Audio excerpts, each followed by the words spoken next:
မိတ်ဆွေများအားလုံးပဲမင်္ဂလာပါခင်ဗျာဒီနေ့မျှဝေသွားမယ့်အကြောင်းကတော့ဖုန်းနဲ့ဓာတ်ပုံရိုက်တဲ့အခါပိုကောင်းတဲ့ပုံတွက်တွေရအောင်ဘယ်လိုလုပ်ရမလဲဆိုတာမျှဝေတင်ပြသွားမှာဖြစ်ပါတယ်အခုကျွန်တော်ပြောတဲ့အတိုင်းလိုက်လို့မယ်ဆိုရင်ပုံတွက်တွေကရခင်ရတဲ့ပိုကောင်းလာမှာဖြစ်ပါတယ်ပထမဆုံး Chrome browser တွေကိုဝင်လိုက်ပါခင်ဗျာပြီးရင်ဒီအပေါ်က search bar နေရာလေးထဲမှာ iOS camera ဆိုပြီးတော့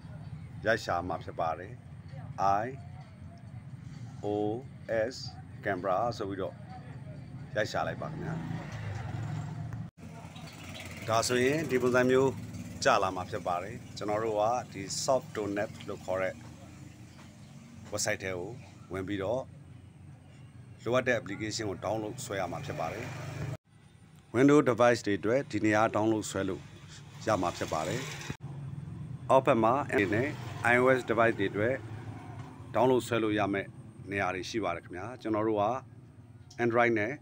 download ဆွဲမှာဖြစ်ပါတယ် Free download for Android ဆိုတဲ့အစိမ်းရောင်ဘတ်တွန်လေးကိုနှိပ်ပေးရမှာဖြစ်ပါတယ် Free APK download ဆိုတဲ့နေရာကိုနှိပ်ပေးလိုက်ပါခင်ဗျာဒါဆိုရင် download ဆွဲနေပြီဖြစ်ပါတယ် download ဆွဲချိန်မှာခဏလောက်စောင့်အောင်မှာဖြစ်ပါတယ်ခင်ဗျာ iPhone 13 Pro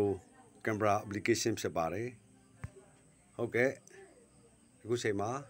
open ဆိုတဲ့နေရာလေးကိုနှိပ်ပေးလိုက်ပါ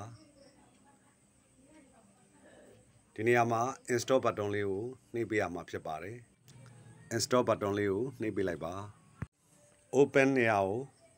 နှိပ်ပေးလိုက်ပါ application စီကိုတန်းပြီးရောက်သွားမှာဖြစ်ပါတယ်